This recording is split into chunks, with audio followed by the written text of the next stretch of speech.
Hello, everyone, and welcome once again to the Heir's Lair. I'm your host, Jonathan Taylor. You might notice the background looks a little different now, and also I'm in a different part of the room, and it's perhaps a little bit more echoey. That's because, uh, well, I'm kind of in the middle of a move right now, and this is the place where I'm moving to. This is the main reason why I can't, okay, not I can't, but I chose to do simpler videos at least for this month. And I thought I would continue in that vein with this video by looking at something that's been somewhat popular within the booktube sphere, namely bad reviews of books you love or of books you very much enjoy. And the book in question this time is going to be the fifth book in the Witcher saga. As you can see, I've given it a quite high rating when I did my review of it back when I read and reviewed the entire saga, and and I also gave it a pretty high placement uh, within the top 10 I made of the books I've read that year. So as you can tell, I I very much like this book, and I want to see what it is about this book that would make people that would make other people disappointed by it. Also, don't get too used to this setup. I'm still kind of workshopping it. So if it's a little bit rough in any way, I might figure it out eventually, and I might tweak it. Okay, moving ahead.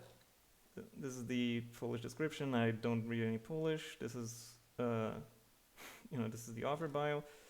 None of that really interests us. We're looking at one-star reviews. There are 905 of them, and let's go through them. The first one is by Joe, who has left almost 2,000 reviews. I have to say I am quite impressed. Assuming assuming that is a single person and not several people, putting reviews on this from the same account. Anyway, let's start through it because it's quite sizable. I'm not gonna go through all of it. I do admit I read a little bit of it in advance. We come to the end of the Witcher series, and I say thank Beelzebub for that. Okay, that's funny. It is difficult to say why I kept reading to the very, very bitter end, since the series was getting increasingly worse by every page. We can agree to disagree on that. I actually think the ending was quite strong. I suppose the time I had invested in a small spark of hope that the end may have been worth it all. The Lady of the Lake is the final book, and it brings the whole saga to an end, with Ciri finding herself in another world, having gone through the Tower of Swallows. Yeah, spoilers for the previous book, by the way. And trying to get back, to find Geralt and somehow end the war that has been ravaging her home. Ending the war was never something that she set out for herself, nor that she was entrusted with, so I don't know where Joe got that, to be honest. Oh, where to start? If you're wondering whether to read this series or possible whether to continue reading this series, I will say now that you should not. I would disagree, but let's go. There have been no improvements since the first few books. That is that is not the case. And the changes that were made to alleviate those disappointments were far too late and not particularly well done. Well, in your case, anyway, let's not. I'm not just gonna go, nitpicking and pedantic. Let's talk about some serious points. Ciri is still the same pathetic, cantankerous, spoiled character she has always been. She's a teenager with a history of assault. Like, yeah, and by that I mean she's a survivor of assault. Like, I'd like to see you do any better. No. I don't. I don't mean to say it like that. I mean to say she does exceptionally given the cards that she was dealt. So I really don't see how you can call her either pathetic or spoiled, given just exactly what it is that she has done in order to survive within this setting. So that is a very unfair description of her. I see nothing special about her. Well, Okay, there is. Well, she doesn't have to be special. She just has to be distinctive, and and I have to say that she is distinctive, not just through the ridiculous ability that that you claim she has. It is somewhat it is somewhat outworldly. I will admit that, but it's not in any particular. But it's not really anything that breaks the world or anything. Like it's just a part of it. And she hasn't changed during the course of this series. I very much disagree. She has actually matured, and she uh, has actually gone through some steps to realize that to realize where her where her limits are and how to most effectively. Yeah, thanks McAfee. And she knows where her limits are, and she is more capable of effectively overcoming them. I have to say. The other characters are also just as flat and two-dimensional as they've always been. Okay, you can argue that they don't really develop much, except in maybe growing closer together. But characters, yeah. Here's a little shocking tidbit. Characters don't have to develop for a story to be good. Or rather, characters need to have the opportunity to develop, and the ways in which they either do or don't develop says something about them. Because and really, that is the point of the point of the story to say something about who these people are as people. And if they change, that says something. If they don't change, that says something else. Both of these approaches are good in their own ways. There's really no reason to pick favorites here. Okay, where was I? It seems as if the plot moves along without them. It doesn't.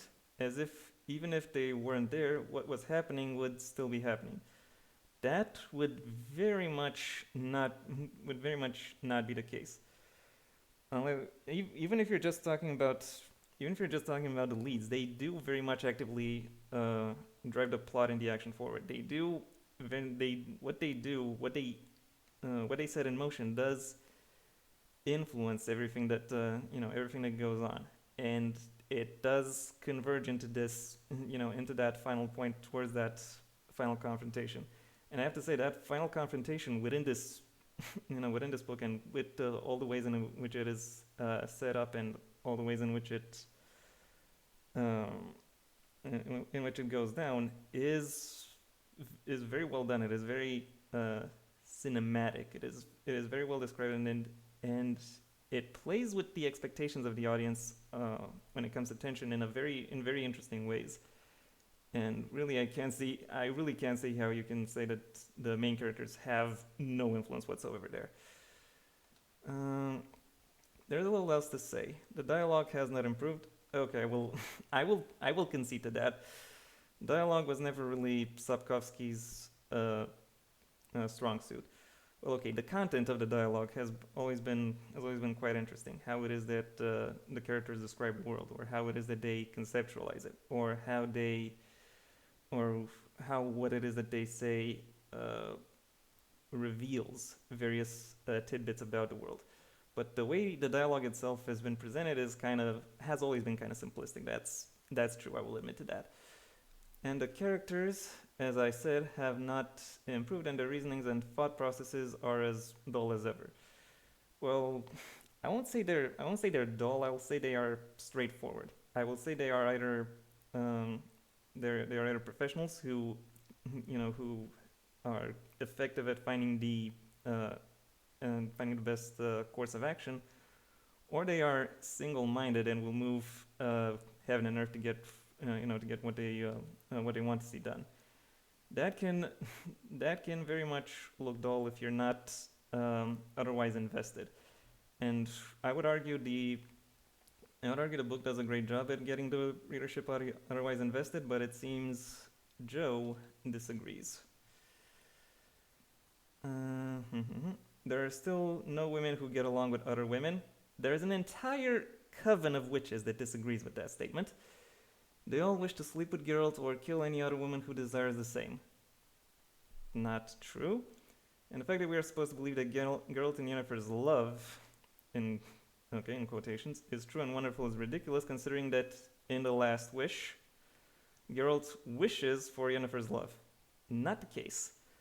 Or that is, or let's say the wish itself is very much open to interpretation, to the point where even now, 30 years later, people are still wondering, what is the, what is the actual wish? If that is your interpretation of the wish, Joe, well, I'm sorry, that's just what you think. It doesn't say anything about the actual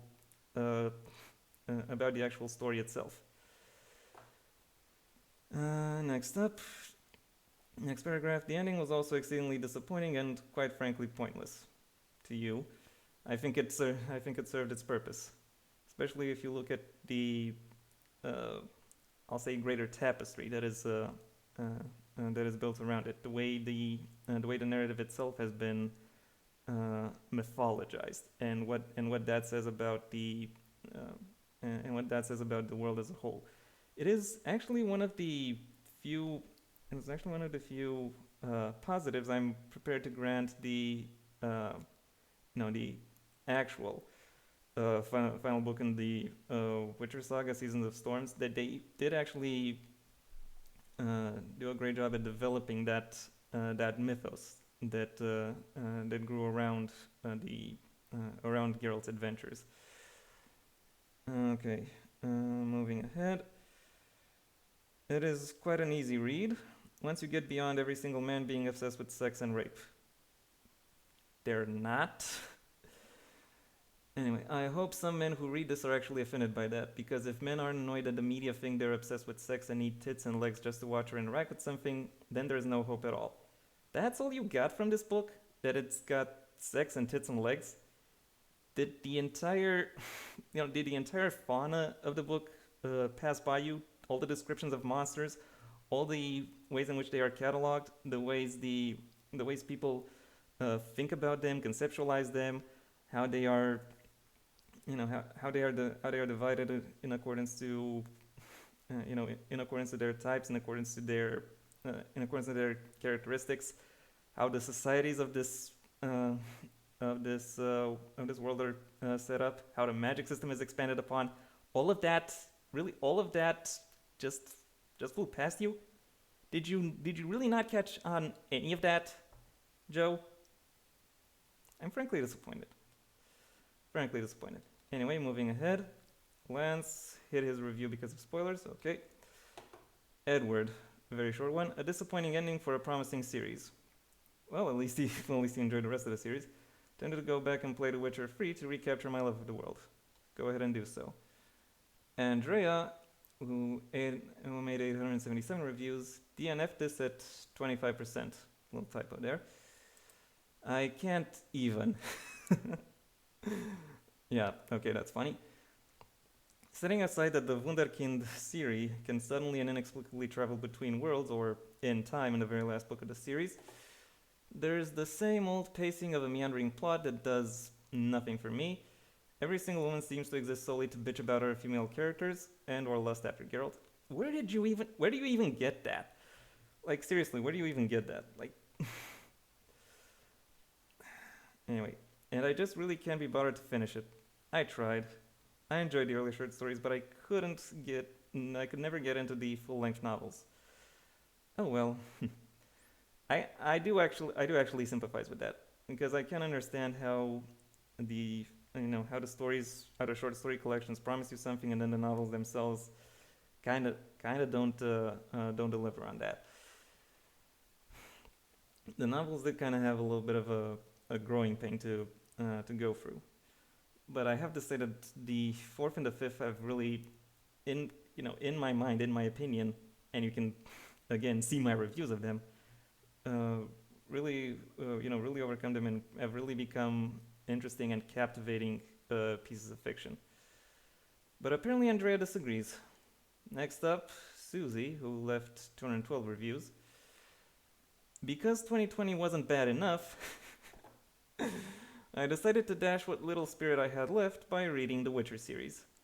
Before anyone gets on at me for this frankly bashy review, if you love this series, and I know there are many of you that do, then I'm genuinely pleased for you. I know it's hugely popular, and I'm sure it has earned its place in your heart. Oh, thank you, Susie. Okay, but it didn't work for many, many reasons. For me, for many, many reasons, which I'll elaborate on below. So if you love it, just scroll past this review. I'm milking you for content, Susie. Sorry, but that's what I'm gonna do. Being that this is the last book in the series, this review will naturally act as a bit of an overview of my feeling towards the whole thing. The whole thing is actually somewhere in the is actually also somewhere on Goodreads, so you can just put your thoughts on the whole thing there. You don't have to put them here. Anyway, moving ahead. I'm not going out of my way to avoid spoilers here, but there might be a couple that crop up unintentionally, so just be aware. I'm gonna try to avoid them. The Lady of the Lake is the fifth novel from the Witcher world, but the eighth in total. From a chronological standpoint, yeah. It is the ultimate conclusion of the legend that surrounds Geralt and Ciri. After endless books where not enough happened, Sapkowski threw the kitchen sink at this one. I'm not gonna say nothing happened, but I do admit that this is a little bit denser than other books. So yeah, I get that maybe Andrea, no, Susie. I get that maybe Susie was a little overwhelmed here. There were multiple loose ends that needed to be tied up in the story in order for it to be a satisfying ending, and I have to hand it to the guy, he gave it a go. But sadly, I didn't feel that any of the choices he made were ideal for the series, and I was left with that ever-present sense that these books have never lived up to their full potential. Yeah, you could argue they could have used some improvement, but I still gave it 5 stars, so make of that what you will. I've said it before and I'll say it again. The idea of The Witcher fascinates me. I think it's brilliant. A highly trained but much maligned professional, trained to savagely kill monsters in order to protect humans, equip magical elixirs that enhance the inner mutations that make them prime for this thankless but important job. Well, hello, Dolly. From a quest, The Chosen One, a somewhat twisted love story, a power-hungry emperor, magic, elves, dwarves, and dryads, and more political intrigue than you can shake a stick at, and I was fully on board. But Sapkowski made poor decisions after poor decisions with this series. Doing my best not to spoil it for anyone.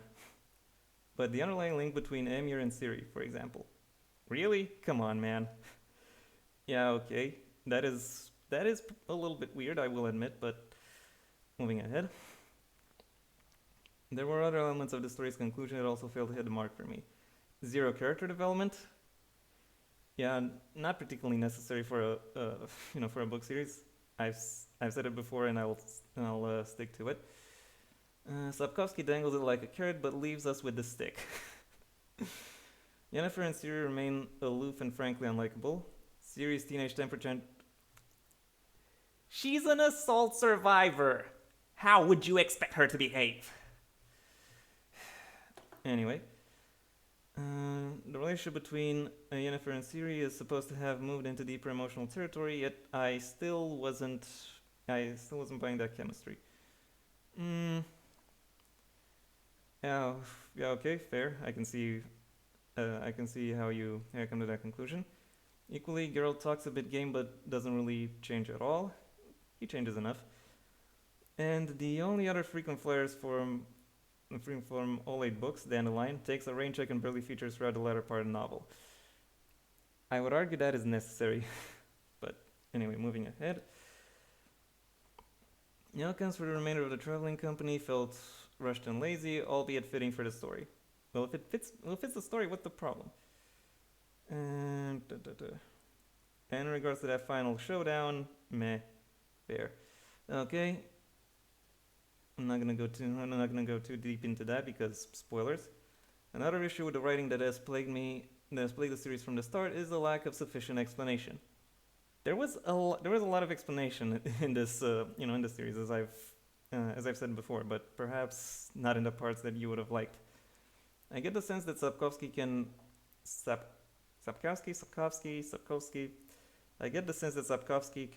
visualize the story perfectly well in his own head, but forgets that readers aren't in there with him. Yeah, that's something a lot of writers struggle with. He needed to do much more to clearly explain the nuances and intricacies that he wove throughout the series, or leave enough to speculate. That's something that can also add to the appeal and the intrigue of a series, particularly in terms of the complicated political intrigue. Yeah, I do admit the political intrigue wasn't really his strongest suit, but for at least throughout the entire series. But within this book in particular, I'll say he actually nails it. I say he actually knew what he wanted to present and did a good job with it. For the reasons why you are available in my in my review of it. There are multiple times throughout these books that I felt stuck in an overly complex web of lies, betrayal, and ambition, desperately trying to trace each individual line so I could untangle myself. Anyway, the quality of writing was mostly poor. Yeah, okay. La la la la la. I'll leave you with a short description from this book that stuck out for all the wrong reasons.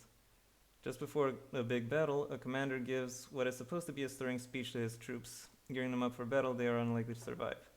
And he mentions farts 3 times. Yeah, it's not that fresh in my mind. I can't really say anything about that, so I'm not gonna comment on that. Next up, one from Rich Hackford. How do you make the least exciting fantasy series ever written even more boring, you ask? You think this series wasn't exciting? Oh well. Sapkowski's answer: set it hundreds of years in the future and make the protagonists a pair of researchers trying to separate fact from fiction as they analyze the myth of the Witcher and his young apprentice, the child surprise of Sintra. 1, spoilers. 2, that's not what happens. There are some researchers hundreds of years in the future, but they contribute to the overall mythology of this series, and they add another layer to the magic system. So saying they are that makes it boring in and of itself is just wrong. Sorry, Rich. Next up, review in Polish. I'm not gonna go through it. One from Vipke, who left 868 reviews. I hated this so much. Well, a lot of people didn't. For me, this was the worst conclusion to a series in a long time. I disagree. It was confusing in narration, unnecessarily violent, and repetitive at parts. It was. I kind of want to say it was none of this, but you're not really giving me anything to work with. Way too much I think. Way too much sex, talk of sex, and attempted rape scenes. Were there attempted rape scenes? Okay, there was one that comes to mind, but that's about it. Honestly, I couldn't tell you exactly what happened and who all the people at war were. It was the Republic. It was the Empire of Nilfgaard against the Northern Kingdoms. How's that complicated to get? Granted, that may all just be me as I focus heavily on everything I dislike about epic fantasy. Then why do you still read it? I'm just glad I finished the series and can move on. Okay, Pandora said, worst ending to a book series. Before I go on, how long have I been filmed? Oh, okay. Just enough time for maybe one more review. Let's see. Well, thank you, Murda. That was very... okay, let's take one more long. Okay, this is good. From Christina Ivanova, who left 309 reviews. I was really disappointed with this novel. Oh well.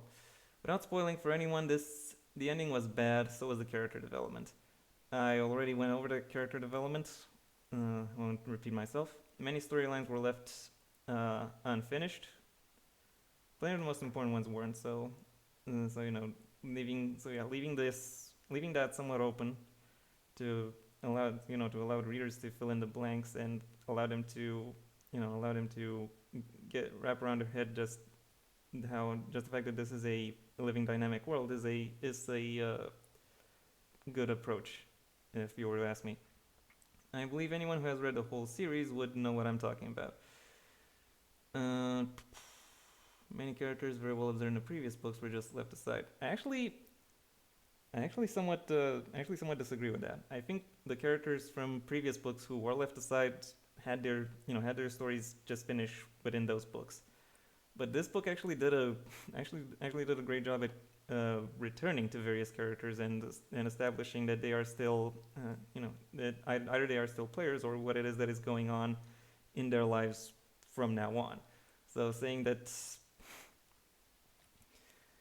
saying that the characters were just were just dropped is not something that happened. Where was it? Since the fifth novel, things have been rapidly going down the slope. I think the fifth book in the series, which was the first one that was set entirely during the war. Which, okay, fair enough. If I assume Cristina was interested in those parts in particular, and was disappointed those didn't continue. It feels like the author just didn't care enough to finish the story properly, and as if he was in a hurry. He actually, okay. What about it was a hurry? The fact that he was sloppy? Like I already said, he wasn't. The storytelling was sloppy and chaotic. Mm, not exactly. It was perhaps I've in my reviews I've often used the expression naturalistic chaos because yes, it does. What happens in the stories is kind of a mess, but it is a mess that logically results from that which has already been established. So, so I'm fine with it not being tied in a neat little bow because life in general doesn't work that way. And if fantasy can mirror that, that's that's actually a benefit, not a not a downside. Um, a lot of things didn't make any sense for you. Many other things were not tied up. As I said, you can't tie up everything. And stories from past books were left unfinished. Name one. All in all, I love the story of Geralt and him as a character. Okay, you're the first. But I expected far more from an author whose way of writing in the beginning resembled Tolkien or Tolkien? How do you pronounce that? And Martin. Well, what can I say? Sapkowski is his own man. Simply put, why make the effort to come up with races, languages, worlds, etc. if you are not going to finish the stories? What kind of ending were you expecting really? Like, Christina, really, what is it that you wanted? Edit. Came back to add what's one of the most ridiculous things. So the author chose to dedicate 8 books to some characters, right? And of those 8 books, countless pages were told about each important character. Yet when it comes to the end, that same author chooses to write a half a page ending to a character developed during few hundred pages and dedicate 80 pages to a single fight scene. 80 pages, people, insane. If you're talking about that that battle scene that battle sequence that that occupies a lot of the fifth book, that is an important battle. That is the culmination of the of the larger political struggle within the book. So it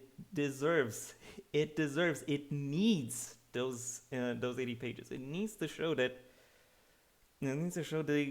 changing, the turning of the tide. That is that is necessary. That is necessary for the story. I don't. Well, I guess I read things differently from other people. These reviews are in the minority, but still, it's good to make a note of them. And with that in mind, sorry for stuttering a lot throughout this video. I would like to say thank you for your attention, despite my stuttering. I hope you enjoyed it. If you did, then please leave a like, maybe even share this video wherever you think other people will like it as well. If there is anything you'd like to add to this particular video, or the books, or my reviews of them, that's what the comment section is for. And if you want to see when my next video gets released, well then please subscribe. And ideally also ring the bell or do whatever else YouTube will ask of you in order to keep you notified. My book, Heir to the Empire Next Generation, is available at most major book retailers under a master link in the description down below. Right past all of my social media links, which I also suggest you check out, should you choose to. I also have a Patreon in case you want to support me more directly. Until next time, I am Jonathan Taylor, and this has been the Heir's Lair.